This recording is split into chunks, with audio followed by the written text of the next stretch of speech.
Hello students, welcome to our channel. आज हम पढ़ेंगे ज्योग्राफी से चैप्टर नंबर 12 जिसका नाम है India, mineral and energy resources. पर चैप्टर स्टार्ट करने से पहले मैं आपको बता दूं कि आपके बोर्ड एग्जाम जब तक खत्म नहीं हो जाते, हम तब तक आपके लिए वीडियोस लेकर आएंगे। तो आप हमारे चैनल को जरूर सब्सक्राइब कीजिए ताकि आपको अपडेट्स मिलते रहें। तो चलिए स्टार्ट करते हैं chapter 12, minerals and energy resources. So resources, अगर हम रिसोर्स के बारे में बात करें तो चैप्टर 8 में हमने पढ़ा था सारे ऐसे नेचुरल एलिमेंट्स जो ह्यूमन वांट्स को सेटिस्फाई कर सकते हो, उन सबको हम क्या बोलते हैं? रिसोर्स। तो आज हम उन्हीं सब रिसोर्स और मिनरल्स के बारे में पढ़ने वाले हैं। So introduction, first of all, requirements of primitive man. Primitive यानी कि आदि मानव were limited, he worked only to sustain his life. जो पुराने लोग थे, एंशिएंट पीपल या प्रिमिटिव मैन बोलो, ये लोग जो है, इनकी रिक्वायरमेंट, जरूरतें बहुत ही ज्यादा कम थी। ये सिर्फ और सिर्फ अपनी लाइफ सस्टेन करने के लिए ही काम करते थे, इसके अलावा दूसरा कोई मोटिव ही नहीं था। ठीक है, लेकिन आज man has conquered the heights of evolution, और आज हम इवोल्यूट होकर बहुत ही ज्यादा आगे बढ़ चुके हैं। Minerals have a large role in human progress, और ये जो ह्यूमन ने डेवलपमेंट किया इतना सारा, उसमें मिनरल्स का बहुत ही इंपॉर्टेंट रोल है।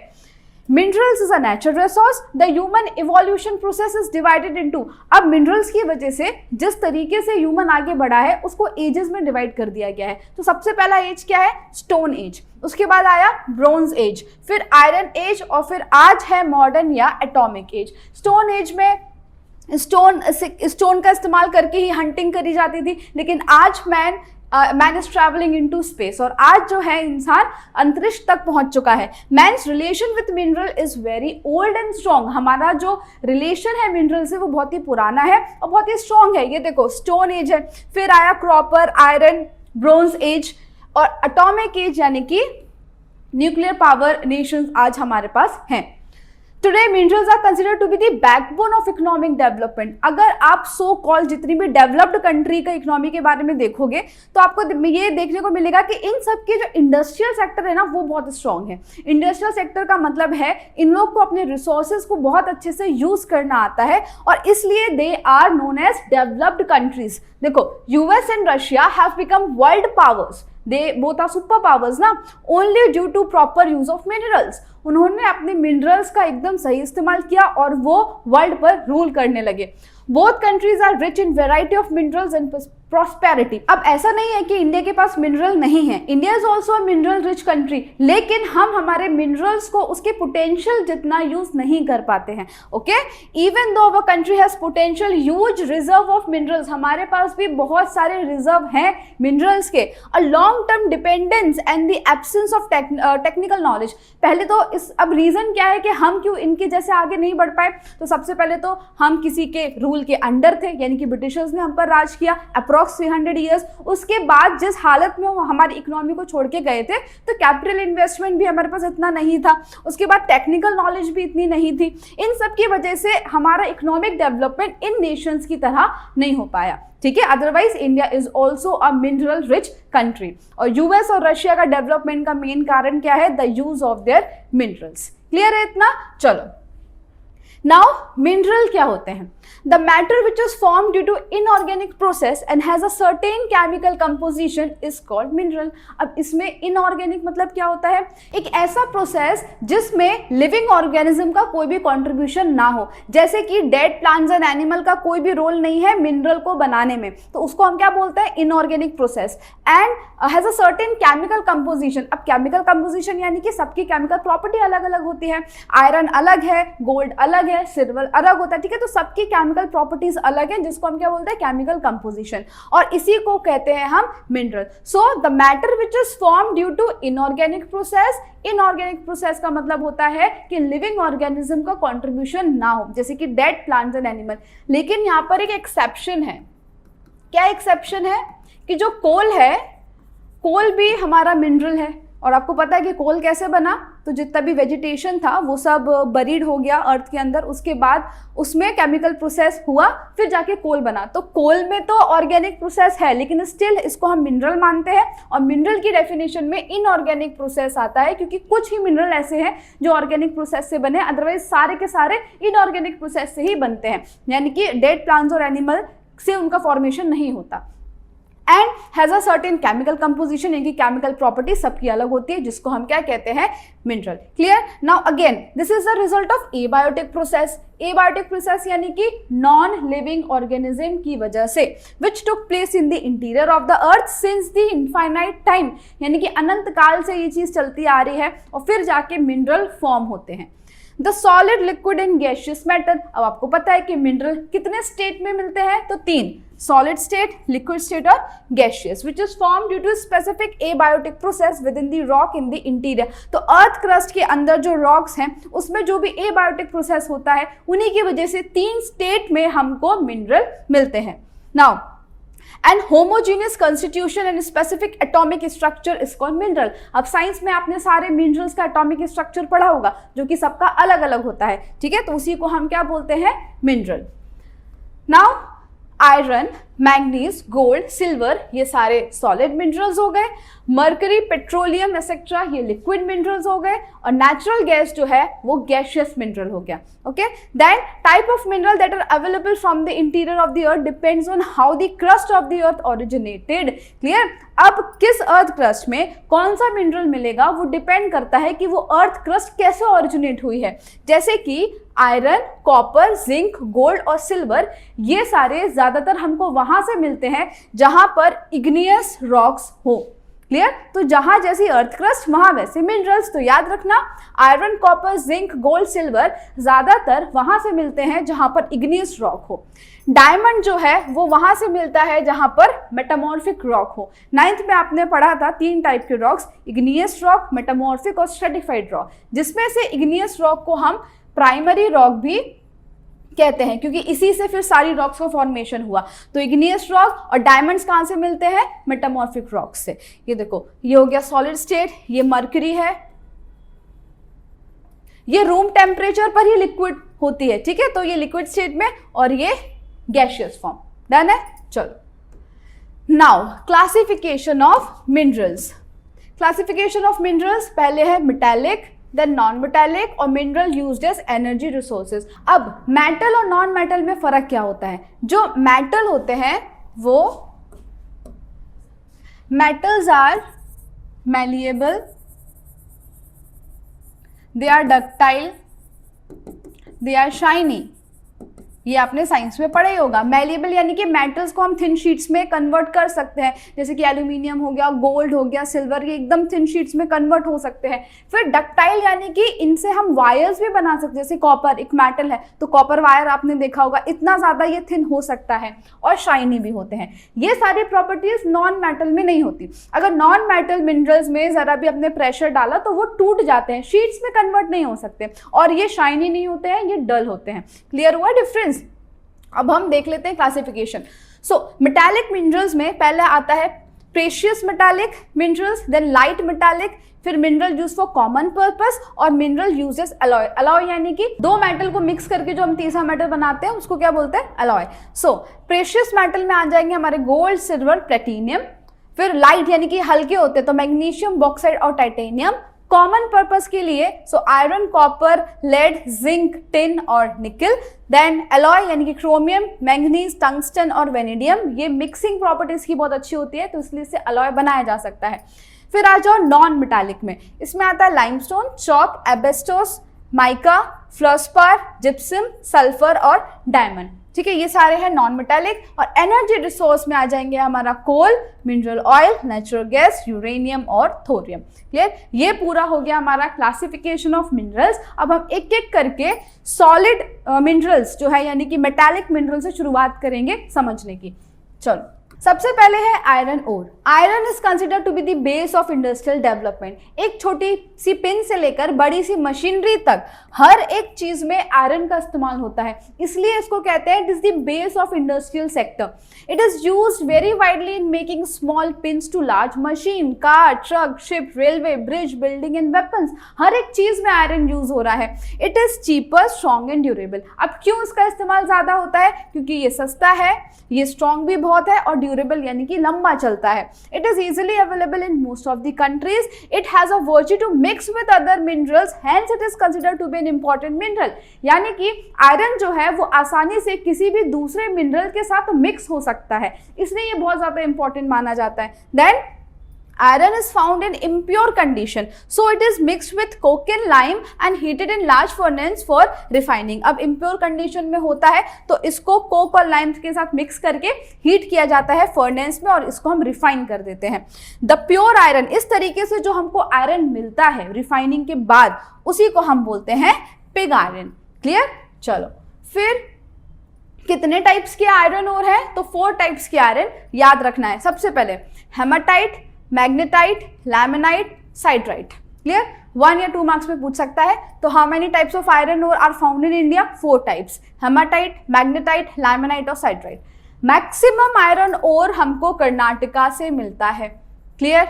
याद रखना 1 मार्क्स के लिए। उसके अलावा उड़ीसा, झारखंड, छत्तीसगढ़, आंध्र प्रदेश और other producer respectively. Besides iron ore is also find in Goa. इनके अलावा कहाँ कहाँ मिलेगा? So Goa, Rajasthan, Tamil Nadu, Maharashtra, MP, Kerala, UP और असम में। ठीक है? ये देखो, ये है मैग्नेटाइट, ये हेमाटाइट, साइड्राइट और लाइमनाइट। क्लियर? ये है 4 टाइप के आयरन ओर जो इंडिया में मिलते हैं। देन सेकेंड इंपॉर्टेंट मिनरल है manganese. So it is an important mineral for iron and steel industry. किसके लिए जरूरी है? आयरन और steel industry.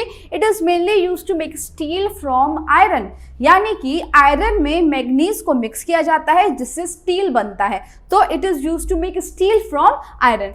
It's other uses are in. अब इसके अलावा मैग्नीज कहाँ का इस्तेमाल होता है? सो केमिकल इंडस्ट्री में, जैसे कि ब्लीचिंग पाउडर बनाने में, insecticides, dry battery cells and tiles, इन सब में मैग्नीज का इस्तेमाल होता है। क्लियर?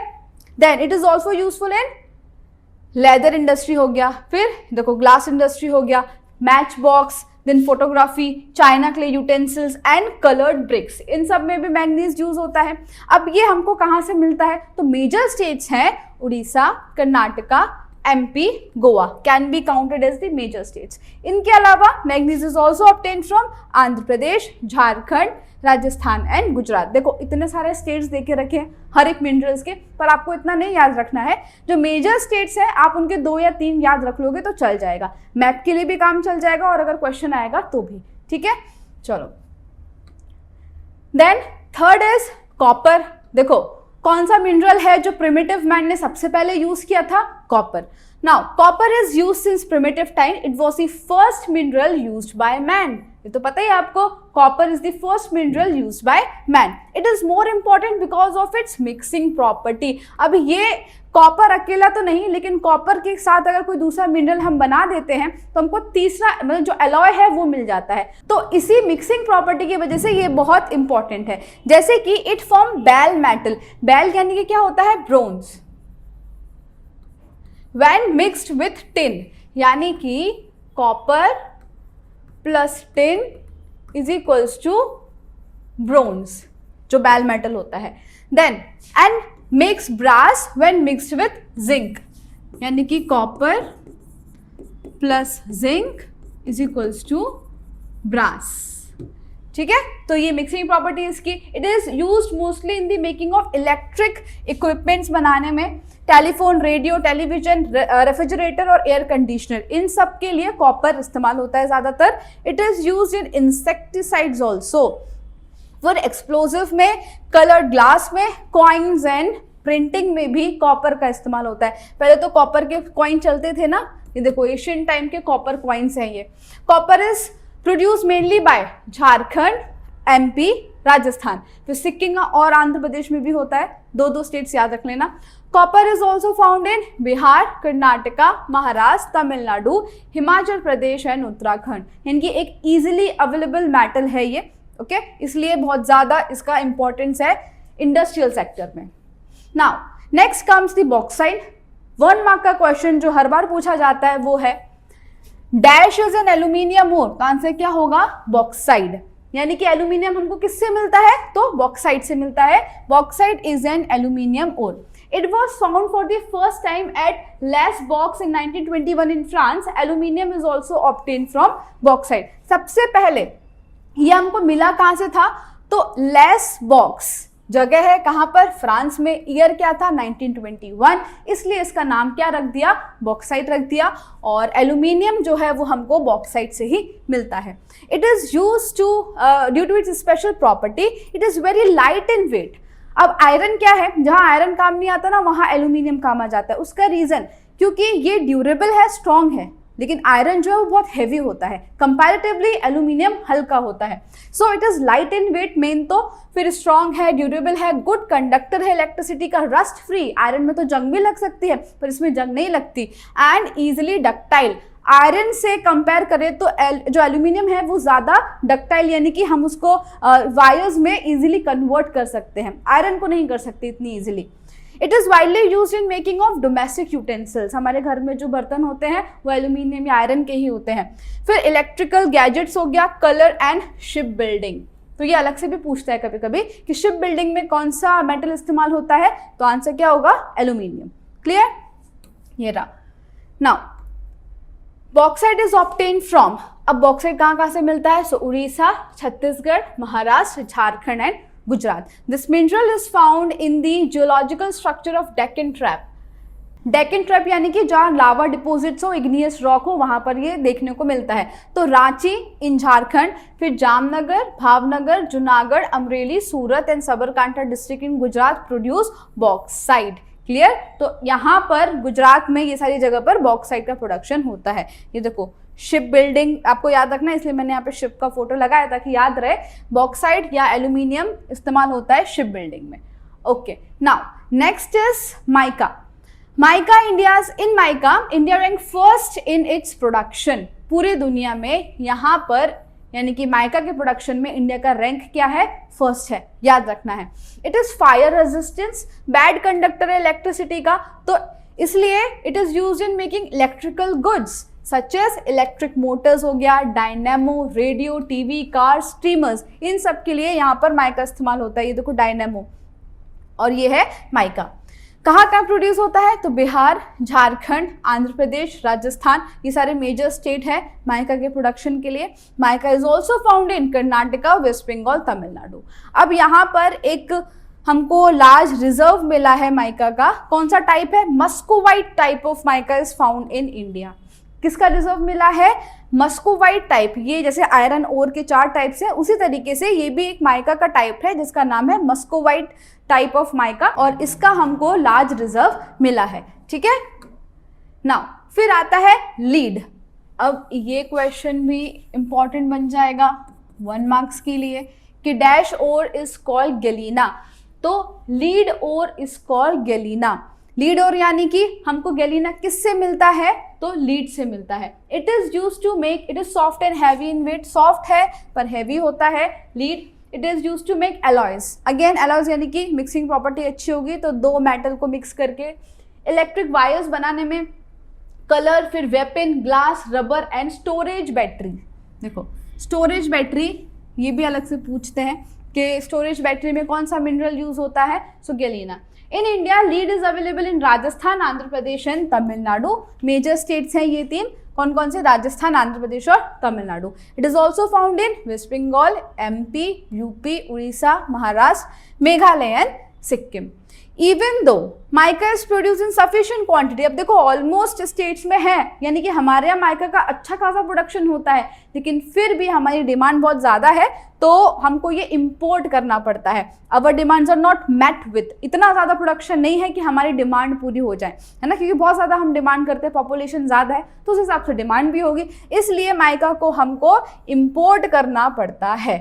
क्लियर है। तो आगे बढ़ने से पहले मैं आपको एक इन्फॉर्मेशन देना चाहती हूँ कि अगर आप 10th GSEB में हैं और अपने बोर्ड एग्जाम की प्रिपरेशन अच्छे से करना चाहते हैं तो हमने आपके लिए कोर्स लॉन्च किया है जिसका नाम है वॉरियर बैच। इसमें हम आपको पढ़ाएंगे 2 सब्जेक्ट, मैथ्स और सोशल साइंस। इसमें आपको प्रोवाइड किया जाएगा लाइव लेक्चर्स, उसके साथ साथ रिकॉर्डेड लेक्चर्स भी, फिर previous year question paper solution, regular test conduct कराए जाएंगे और आप हमको ऐप में मैसेज करके अपने डाउट्स कभी भी क्लियर कर सकते हैं। इसके अलावा गाला पेपर सॉल्यूशन, दोनों ही सब्जेक्ट के गाला पेपर वीडियो सॉल्यूशन मिलेगा और आपको सॉल्यूशन की PDF भी मिल जाएगी। फिर previous year question paper from 2022 to 2025, इसका भी वीडियो सॉल्यूशन प्लस सॉल्यूशन की PDF भी आपको हमारे ऐप में मिल जाएगी।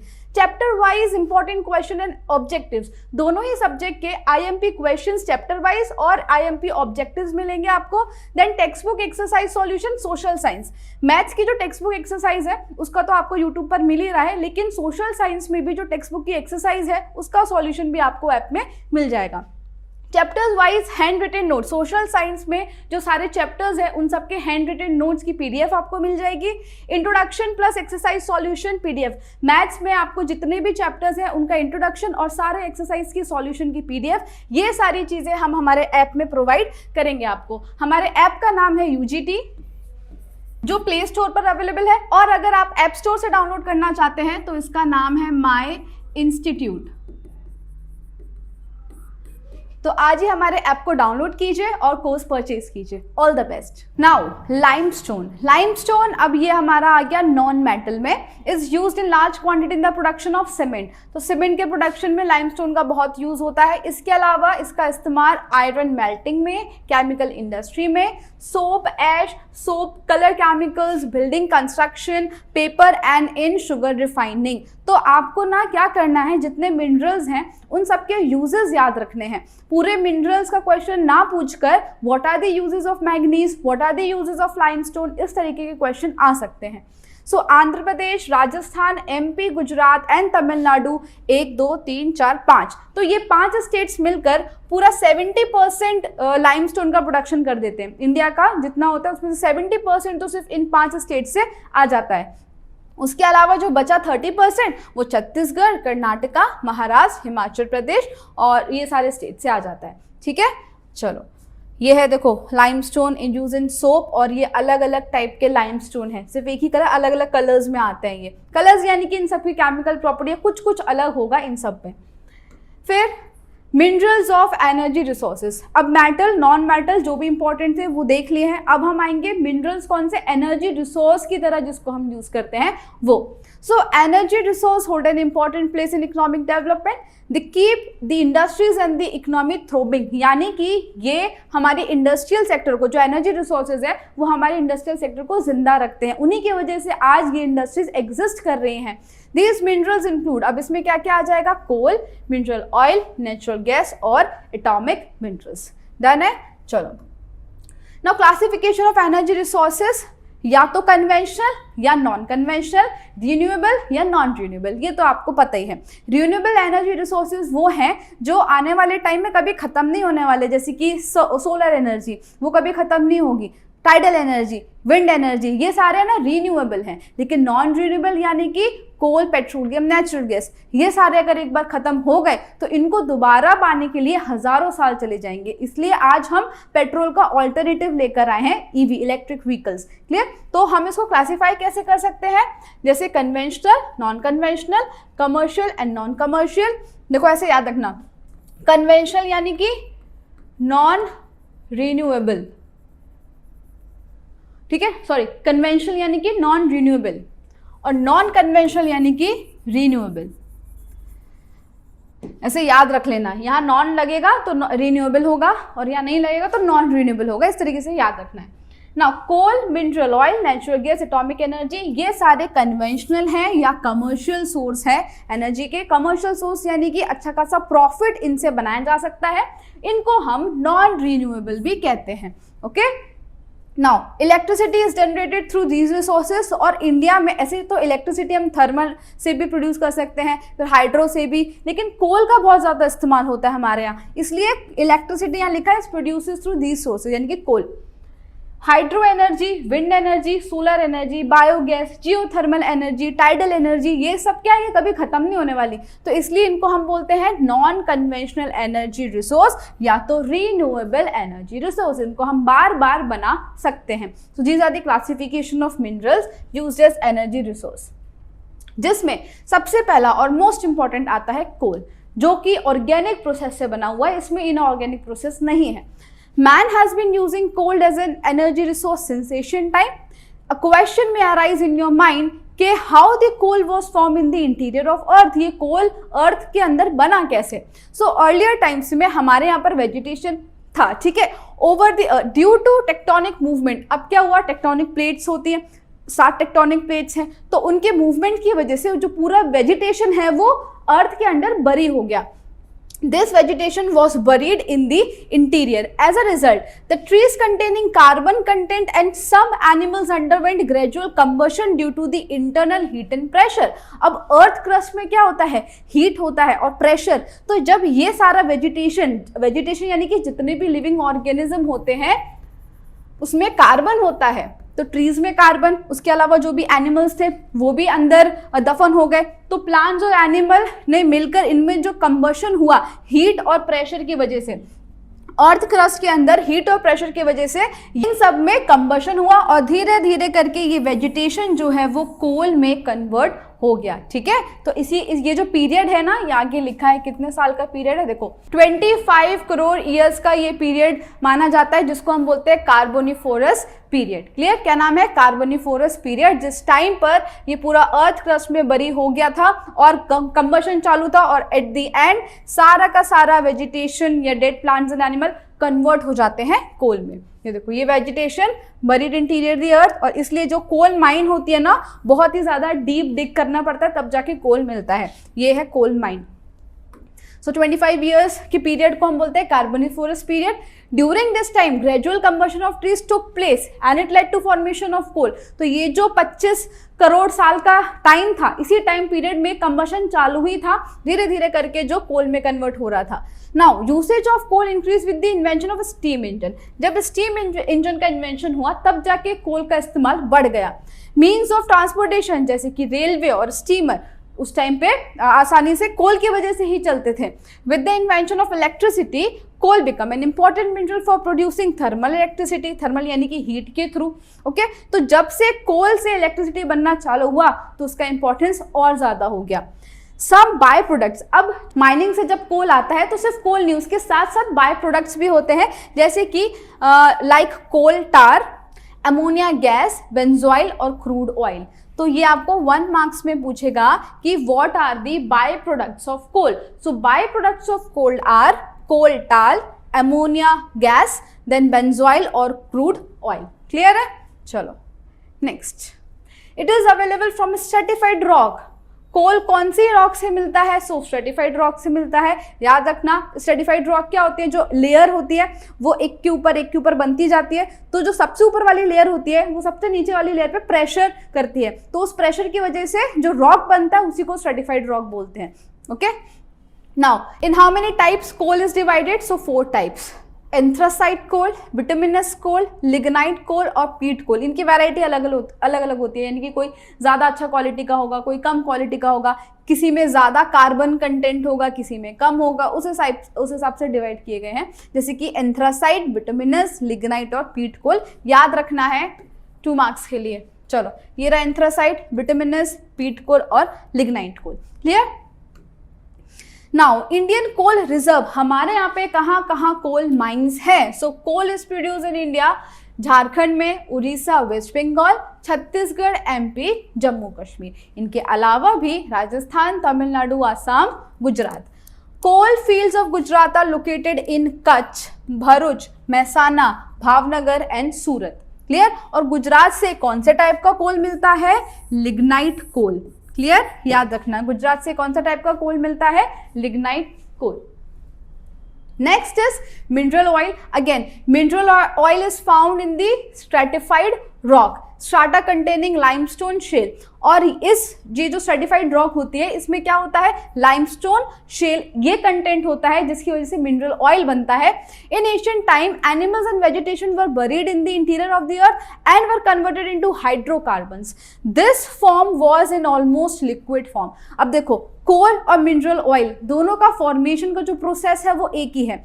कुछ जो वेजिटेशन था वो सॉलिड फॉर्म में कन्वर्ट हो गया तो वो कोल बन गया, और कुछ जो कन्वर्जन है वो लिक्विड फॉर्म में रहा तो वो हो गया मिनरल ऑयल. क्लियर, दोनों का प्रोसेस एक ही है, लेकिन जो सॉलिड हो गए वो कोल बन गया और जो लिक्विड रह गया वो क्या हो गया, मिनरल ऑयल.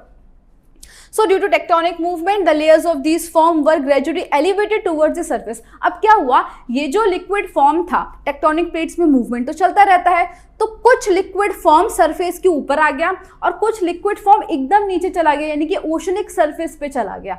तो इसलिए देखो, were gradually elevated towards the surface यानी कि ऊपर. Some of them went towards the sea floor. कुछ जो है लिक्विड वो सी फ्लोर के सरफेस पे चला गया, while some strata come up from the interior, और कुछ जो है वो अर्थ क्रस्ट से बाहर आ गए. तो इसलिए देखो मैंने यहाँ पर 2 एग्जाम्पल रखे हैं. ये जो है ONGC क्या करता है, जमीन से तेल निकालता है. देखो ये सरफेस से मिनरल ऑयल को निकाला जा रहा है. और जो बॉम्बे हाई है, अरेबियन सी पर पूरा कंस्ट्रक्शन किया हुआ है. ये देखो ये है बॉम्बे हाई, पूरा कंस्ट्रक्शन है अरेबियन सी पर. तो इसका काम क्या है, अरेबियन सी से तेल निकालना, यानी कि अरेबियन सी यानी कि जो सी फ्लोर होगा उसका, ठीक है, सी फ्लोर होगा, उधर से मिनरल ऑयल को एक्सट्रैक्ट करना, ये काम करता है बॉम्बे हाई. तो ये दोनों एग्जांपल दे दिए, सरफेस वाला और ये सी फ्लोर वाला. ठीक है. Now, in 1866, first oil well was dug in Assam to find out oil. सबसे पहला जो ऑयल वेल डिग हुआ था वो आसाम में. ईयर क्या है, 1866. After mineral oil was obtain from Makum Assam, और आसाम में भी कहाँ, मक्कुम. In 1867, more oil fields were located in different parts of India. और जब एक बार हमको सक्सेस मिला तो उसी तरीके से दूसरे पार्ट्स में भी फिर हमने ढूंढना चालू किया. The oil fields of India are divided into 5 zones. इसलिए फिर हमने क्या किया, ऑयल फील्ड्स को 5 जोन में डिवाइड कर दिया. सबसे पहली है oil fields of north east, ये देखो. फिर है oil fields of Gujarat, oil fields of Bombay high, जो कि ये रहा Bombay high. Then oil fields of eastern coast और ऑयल फील्ड्स ऑफ राजस्थान. ये 5 जोन है. और ये देखो क्या लिखा है, Indian oil corporation limited Assam oil division. ये सबसे पुरानी, इंडिया की सबसे पुरानी ऑयल एक्सट्रैक्ट करने की कंपनी है, जो कि अभी वर्किंग नहीं है, लेकिन ये this one is the oldest oil company, mineral oil company in India. Okay, चलो. ये जो फर्स्ट वेल डिग किया था ना आसाम में, ये वही है, Assam oil division. Now oil fields of Gujarat. Gujarat में कहाँ देखने को मिलेगा, so after independence oil was first struck at Lunej of Kheda, now in Anand, 1958. तो आज़ादी के बाद गुजरात में ये चालू हुआ. तो हमको गुजरात में पहली बार कहाँ से ऑयल मिला, Laneige. After that oil was founded Ankleshwar. ठीक है, ये जो है ये अंकलेश्वर है. महसाना, कलोल, नवगाम, कोसंबा, सानन, अहमदाबाद, गांधीनगर, बड़ोदरा, भरूच और Bhavnagar. Okay, mineral oil refining in India. The refineries are located at Guwahati, Barauni, कोयली, कोची, चेन्नई, मथुरा, कोलकाता और हल्दिया. यहाँ पर ऑयल रिफाइनिंग है, मिनरल ऑयल रिफाइनिंग कंपनीज हैं. लेकिन आपको जो याद रखना है वो है largest oil refinery of the world. India की बात नहीं हो रही है, ऑफ द वर्ल्ड, पूरे दुनिया की सबसे बड़ी ऑयल रिफाइनरी कहाँ पर है, जामनगर, गुजरात. क्लियर, जामनगर, गुजरात. अच्छा, ये फोटो अंकलेश्वर का नहीं है, ये किसका है, जामनगर ऑयल रिफाइनरी का फोटो है. Clear, Jamnagar oil mineral oil refinery जो कि गुजरात में है, world's largest oil refinery. Now अब आता है natural gas. So it is associated with mineral oil. It is separated from it. It is cheaper and considered to be a non-pollutant source of energy. सबसे पहले तो mineral oil से ही natural gas related है. क्या होता है कि कोल, फिर मिनरल ऑयल, और मिनरल ऑयल के ऊपर जो लेयर होती है वहीं पर नेचुरल गैस हमको मिलती है. ये सस्ती होती है और it is considered to be non pollutant. इससे किसी भी तरह का पॉल्यूशन नहीं होता है. The reserves of natural gas in our country are found in. कहाँ नेचुरल गैस के रिजर्व है, तो खंबात बेसिन, कावेरी बेसिन और जैसलमेर, राजस्थान. अंकलेश्वर ऑफ गुजरात, हाँ यहाँ पर है ये Ankleshwar. Ankleshwar of Gujarat is considered to have the largest natural gas reserve. आपको गुजरात में 2 चीजें नंबर 1 पे मिलेगी. सबसे पहले तो लार्जेस्ट नेचुरल गैस रिजर्व कहाँ पर है, अंकलेश्वर, गुजरात. और ये है अंकलेश्वर की photo, Ankleshwar, Gujarat. Clear, largest natural gas reserve कहाँ पर है, अंकलेश्वर, गुजरात. और लार्जेस्ट मिनरल ऑयल रिफाइनरी कहाँ पर है, जामनगर, गुजरात. क्लियर है दोनों. Okay, now non conventional energy resources यानी कि रीन्यूएबल एनर्जी रिसोर्सेज. तो कौन कौन से हैं, wind energy, solar, biogas, tidal energy, geothermal. ये सारे जो है वो रीन्यूएबल रिसोर्सेज है. इनएग्जॉस्टिबल, कभी खत्म नहीं होने वाले. So, US, Russia, France, Canada, Australia, Netherlands and Japan are advancing in this field effectively. तो कौन कौन सी कंट्रीज रीन्यूएबल एनर्जी में बहुत अच्छा काम कर रही हैं, अगेन US, Russia, France, Canada, Australia, Netherlands and Japan. फिर in 1981 commission for additional sources of energy, CASE full form पूछ लिया जाता है, commission for additional sources of energy was established in India. Then Gujarat में कौन सा डिपार्टमेंट है, GEDA, Gujarat energy development agency, इसी चीज पर काम कर रही है, रिन्यूएबल एनर्जी का ज्यादा इस्तेमाल करने के पीछे। Clear, GEDA Gujarat energy development agency. Question ये आएगा कि नॉन कन्वेंशनल एनर्जी रिसोर्सेज को आगे बढ़ाने के लिए गुजरात में कौन सी ऑर्गेनाइजेशन काम कर रही है, तो GEDA। देन नाउ सबसे पहले आएगा solar energy. So sun is considered to be the main source of energy on earth. Earth में मेन सोर्स एनर्जी का क्या है, सन ही है। सारा का सारा जो बायोस्फीयर है वो सन की वजह से ही एग्जिस्ट कर रहा है। It is visible during most of the days of the year.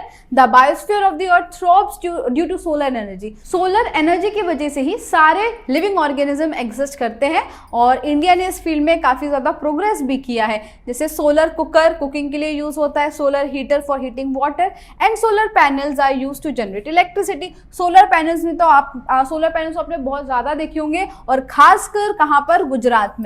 तो गुजरात में सबसे ज्यादा सोलर एनर्जी प्रोड्यूस होती है। ठीक है, नाउ अगेन गुजरात में काम कौन कर रहा है, तो GEDA Gujarat energy development agency has established a solar cold storage near Chhani Vadodara with a capacity of 10 tons. तो सोलर एनर्जी को स्टोर करने के लिए यहाँ पर एक 10 टन्स का स्टोरेज कैपेसिटी बनाई गई है छन्नी वडोदरा में by GEDA। Today solar panels are fixed to provide street lights in those villages without electricity, for irrigation to farms and for television. तो सोलर एनर्जी का इस्तेमाल विलेजेस में ज्यादा हो रहा है, स्ट्रीट लाइट के लिए, फिर इरिगेशन के लिए।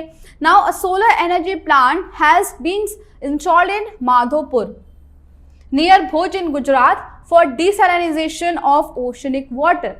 जो सैलाइन वाटर है उसको डीसैलाइन करने के लिए जो प्रोजेक्ट है उसमें सोलर एनर्जी का ही इस्तेमाल हो रहा है। ठीक है, next comes wind energy. Sun provides thermal energy on the surface of the earth. Winds are formed due to high and low pressure pocket formed in the atmosphere। अब विंड का formation कैसा होता है, जो अर्थ में हाई और low pressure बनता है उसी की वजह से विंड्स ब्लो करती हैं।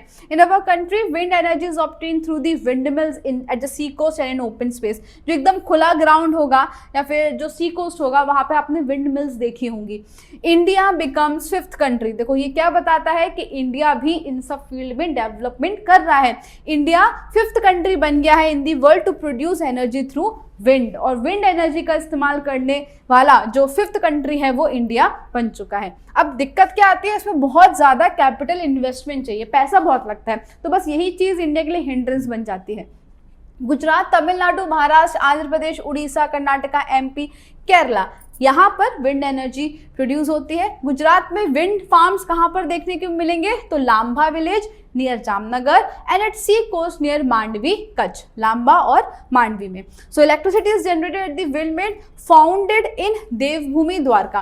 अब विंड मिल्स के थ्रू कहाँ पर इलेक्ट्रिसिटी जनरेट होती है गुजरात में, तो देवभूमि द्वारका, जामनगर, कच्छ, राजकोट, पोरबंदर, इन सारे डिस्ट्रिक्ट्स में जो इलेक्ट्रिसिटी जा रही है वो विंड मिल के थ्रू ही है। ओके, चलो नाउ बायोगैस का कैसे प्रोसेस होता है। जितना भी यूजलेस मटेरियल होता है, फिर चाहे वो एग्रीकल्चर से आए, एनिमल वेस्ट हो, ह्यूमन वेस्ट हो, फिर अपने जो सब्जियां बनाते हैं घर में, वेजिटेबल्स, जो भी बच जाता है वो सब एक टैंक में भर दिया जाता है। ये देखो ये टैंक है, इसमें हमारा ये मेन क्रॉप है, मेन क्रॉप के साथ जो भी घास फूस उगता है उन सबको यहाँ पे डाल देते हैं। फिर एनिमल वेस्ट होता है उसको भी डाल देते हैं, फिर घर का जो भी वेस्ट होता है उसको भी इस टैंक में डाल देते हैं। उसके बाद इसमें मीथेन गैस प्रोड्यूस होती है। ठीक है, ये फ्लेमेबल गैस है, तभी कुकिंग में इस्तेमाल होता है। तो इससे दो तरीके से इस्तेमाल कर सकते हैं, एक तो कुकिंग गैस की तरह, ठीक है, कुकिंग गैस, मीथेन प्रोड्यूस हुआ तो उसको कुकिंग गैस की तरह इस्तेमाल हो गया। अब जो मीथेन है अगर उसको हम बर्न करेंगे, मीथेन गैस को अगर बर्न किया जाएगा तो इलेक्ट्रिसिटी का प्रोडक्शन भी इससे किया जा सकता है। क्लियर? ओके, तो अब यहाँ पढ़ लेते हैं। यूजलेस एग्रीकल्चर मटेरियल, मोलासेस यानी कि remains of sugar cane, other vegetation, dung and human excreta, ये सारी चीजें इस्तेमाल होती हैं बायोगैस को प्रोड्यूस करने में। The methane gas is release after these material get decompose, और जब ये सारी चीजें डिकम्पोज हो जाती हैं तो मीथेन गैस रिलीज होती है, जो कि एक फ्लेमेबल गैस है। आपकी टेक्स्ट बुक में गलत दे के रखा है, ये फ्लेमेबल गैस है। ओके, तभी इसको कुकिंग गैस की तरह इस्तेमाल किया जाता है। प्रेशियस फर्टिलाइजर, अब क्या है कि अपने ने दो तरीके से इस्तेमाल कर दिया, मीथेन गैस कुकिंग की तरह, उसके बाद उसको भी बर्न करके इलेक्ट्रिसिटी की तरह। अब जो भी बचता है उसको फर्टिलाइजर की तरह इस्तेमाल कर लिया जाता है। देखो, विदाउट एनी वायरस, और इस तरीके से जो हमको फर्टिलाइजर मिला वो बिना कोई केमिकल का फर्टिलाइजर मिल जाता है। Thus energy as well as fertiliser, energy भी मिल रही है और फर्टिलाइजर भी मिल रहा है बायोगैस से, और this is a non conventional source of energy resource, और ये तो कभी खत्म नहीं हो सकता, जितना भी वेस्ट है ऊपर से कन्वर्ट हो रहा है एक यूजेबल फॉर्म में। इसलिए यहाँ पे लिखा है कि सोलर और बायोगैस से जो एनर्जी है इससे गांव की लाइफस्टाइल चेंज हो सकती है। देखो, जितना भी गांव का वेस्ट रहेगा वो सब इस्तेमाल हो रहा है तो गांव ज़्यादा साफ रहेंगे, और उनकी जो कमी है डोमेस्टिक एनर्जी की, फिर चाहे वो गैस हो इलेक्ट्रिसिटी की, वो भी यहाँ पूरी हो सकती है। यूपी और गुजरात ये फर्स्ट और सेकेंड पोजिशन में है बायोगैस की प्रोडक्शन में। लार्जेस्ट बायोगैस प्लांट कहाँ पर है? तो Methan near Sidhpur Gujarat, which is run on collective basis. तो 3 जगह पर गुजरात फर्स्ट नंबर पर यानी कि लार्जेस्ट है। तो लार्जेस्ट बायोगैस प्लांट भी गुजरात में है, कहां पर? मैथान नियर सिद्धपुर गुजरात, ये रहा largest biogas plant. Other biogas plant कहां पर देखने को मिलेंगे? तो रुद्रताल, दसक्रोई तालुका ऑफ अहमदाबाद, और Dantiwada in Banaskantha district. Clear? Okay. Now geothermal energy, energy from the interior of the earth comes to the surface of the earth in the form of geyser or hot spring. Due to heat these are transformed into vapor. अब क्या होता है कि earth crust के अंदर से ही heat जब बाहर आती है, अब ये बाहर कैसे आएगी? या तो हॉट स्प्रिंग यानी कि कुछ ऐसे पानी के सोर्स होते हैं जो नेचुरली गर्म होते हैं, जिनको हम गीजर या हॉट स्प्रिंग बोलते हैं। अब इनकी नेचुरल हीट की वजह से ये वेपर में ट्रांसफॉर्म हो जाते हैं। अब ये जो वेपर है ये प्रेशर एक्सर्ट करता है ग्राउंड वाटर पर, फिर उधर से एक एनर्जी रिलीज होती है। अगर उस एनर्जी का इस्तेमाल करें तो उसको हम बोलते हैं जियोथर्मल एनर्जी। तो हॉट स्प्रिंग हमारे इंडिया में कहाँ कहाँ पर है? तो गुजरात में hot spring is located at Lasundra, Unai, Tuwa and Tulsi Shyam. ये जो है ये तुलसी श्याम है, ठीक है, ये तुलसी श्याम है जहाँ पे हमको हॉट स्प्रिंग देखने को मिली। There are possibilities of getting geothermal energy from them, तो यहाँ से हम जियोथर्मल एनर्जी को प्रोड्यूस कर सकते हैं। वैसे अगर अभी हम बात करें तो प्लान चल रहा है लद्दाख, ये लद्दाख की एक वैली है जो नेचुरल हॉट स्प्रिंग है, तो इधर से जियोथर्मल एनर्जी को प्रोड्यूस करने की प्लानिंग चल रही है। ठीक है, चलो फिर आता है tidal energy, the process of tides in ebb. अब लहरें क्यों उठती हैं? क्योंकि ग्रेविटेशनल फोर्स एक्सर्ट करता है सन भी और मून भी। So continuous constantly in all ocean on the surface of earth due to gravitational force exerted by sun and the moon. तो सन और मून का जो ग्रेविटेशनल फोर्स है उसकी वजह से अर्थ में सारे ओशंस में टाइड और एब्स आते हैं। Man utilize this power of water in generating electricity. अब टाइड्स और एब में यहाँ पे जो ओशंस है, आप ये देख रहे हो कितने सारी टर्बाइंस लगी हुई है यहाँ पर, ठीक है, ये टर्बाइंस लगा दी जाती हैं और इससे टाइडल एनर्जी हम प्रोड्यूस कर सकते हैं। A turbine is connected with it to generate electricity, और जब टाइड्स और एब आएंगे तो टर्बाइन अपने आप घूमेगा जिससे एनर्जी जनरेट हो सकती है। In 1910, France started this project to get electricity with the help of tides and ebb. किसने शुरुआत की थी इसकी? फ्रांस ने। As India has a long coastal line, और हमारे पास तो सबसे बड़ी कोस्टल लाइन है, it has potential to generate such energy, और हमारे पास ज़्यादा पोटेंशियल है इस एनर्जी को प्रोड्यूस करने का क्योंकि कोस्ट लाइन बड़ी है हमारी। गुजरात में और सारे स्टेट्स की बात करें इंडिया में तो सबसे बड़ी कोस्ट लाइन गुजरात की है। तो गुजरात में गल्फ ऑफ कच्छ और गल्फ ऑफ खंबात में ये प्रोजेक्ट चालू किया है। अब ये कहाँ पर है? तो ये जो है ना कच्छ का एरिया, ये गल्फ ऑफ कच्छ होता है, और ये इधर पे ये अभी महाराष्ट्र शुरू हो जाएगा, ये गल्फ ऑफ खंबात है। क्लियर? तो इन दोनों जगह पर टाइडल एनर्जी का प्रोजेक्ट चालू हो गया है। नाउ मिनरल प्रिजर्वेशन, अब हमने देख लिया सारे तरह के मिनरल्स, उनका यूज क्या है, अब इनको बचाना भी है। कौन से मिनरल्स को बचाने की यहाँ पर बात की जा रही है? जैसे कन्वेंशनल और नॉन कन्वेंशनल एनर्जी सोर्सेज हो गए, उनका ज्यादा इस्तेमाल करो क्योंकि वो रिन्यूएबल है, खत्म नहीं होने वाले, इनएग्जॉस्टेबल है। लेकिन जो नॉन रिन्यूएबल एनर्जी रिसोर्स है उनको प्रिजर्व करना बहुत जरूरी है। ह्यूमन उनका इस्तेमाल किए जा रहा है लेकिन उसको ये नहीं पता अगर ये खत्म हो गया फिर, तो उसका प्रिजर्वेशन बहुत जरूरी है। Now what is preservation? The efficient and well planned use of minerals is the preservation of minerals. ऐसा नहीं है कि यूज करना बंद कर देना है, वो तो पॉसिबल ही नहीं है, लेकिन एक प्लान, एक प्रॉपर तरीके से उसको यूज करना और साथ साथ उसका एकदम सही इस्तेमाल करना। ओके, तो उसके कुछ स्टेप्स है, ठीक है, कुछ पॉइंट्स है। Remedies for mineral preservation 6 points है, कैसे कैसे हम प्रिजर्व कर सकते हैं। सबसे पहले तो प्रॉपर टेक्नोलॉजी का इस्तेमाल करके हमारा जो रिसोर्स है वो वेस्ट नहीं जाना चाहिए, इसलिए प्रॉपर टेक्नोलॉजी यूज करेंगे टू ऑब्टेन द मिनरल, तो wastage of mineral can be reduce. याद रखना, मिनरल का वेस्टेज नहीं होना चाहिए। दूसरा है रिसाइक्लिंग, जो भी स्क्रैप है जैसे कि आयरन है, अब आयरन का टुकड़ा, उससे ऐसा तो नहीं कि पूरा का पूरा इस्तेमाल हो जाता है, जब कटिंग वटिंग होती है तो कुछ तो बचता है, तो जितना भी स्क्रैप है मिनरल के जैसे आयरन, कॉपर, एल्यूमिनियम, टिन, इन सबको रीयूज करना पड़ेगा, ठीक है। तो मिनरल्स का रिसाइकिल चालू करेंगे तो वेस्टेज कम होगा। फिर तीसरा है कि ऑप्शन ढूंढना है, ऑल्टरनेट यूज ऑफ मिनरल्स, जैसे कि solar energy instead of electricity, electricity की जगह सोलर एनर्जी का इस्तेमाल करो। उसके बाद एल्यूमिनियम इंस्टेड ऑफ कॉपर, जो मिनरल हमारे पास कम है उनकी जगह उनका दूसरा ऑप्शन ढूंढना, इसी को क्या बोलते हैं, ऑल्टरनेट यूज ऑफ मिनरल्स। फिर सीएनजी इंस्टेड ऑफ पेट्रोल, हमको पता है कि पेट्रोल बहुत ज्यादा इस्तेमाल हो रहा है, उसकी जो क्वांटिटी है अर्थ क्रस्ट में वो भी कम होती जा रही है, तो पेट्रोल की जगह सीएनजी या तो अभी तो इलेक्ट्रिक व्हीकल्स आ गए, इन सब का इस्तेमाल करना, ठीक है। फिर और क्या कर सकते हैं, यूज ऑफ नॉन कन्वेंशनल का यूज करो। नॉन कन्वेंशनल यानी कि रीन्यूएबल एनर्जी रिसोर्सेज का इस्तेमाल करो, जैसे कि वाटर, सोलर, विंड, बायोगैस, ठीक है। Now sustainability, maintain the purity of environment and gift the clean environment to the future generation, इसी को तो हम बोलते हैं सस्टेनेबल डेवलपमेंट। इस तरीके से आगे बढ़ना कि फ्यूचर नीड्स को हम नुकसान ना पहुंचाए और हमारी भी सारी नीड्स पूरी हो जाए। एंड लास्ट इज कैलकुलेशन, यानी कि after the reserve of mineral is calculated it can be use for long period by planning it properly.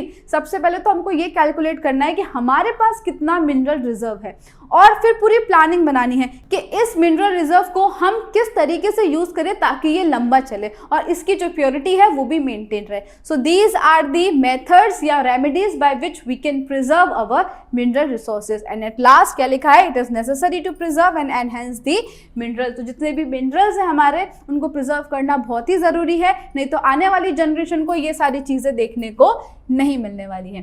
Clear? तो यहाँ पर हमारा चैप्टर 12 खत्म होता है। आई होप आपको समझ में आया होगा। अगर आपको वीडियो पसंद आया हो, do like, share, subscribe our channel. Thank you.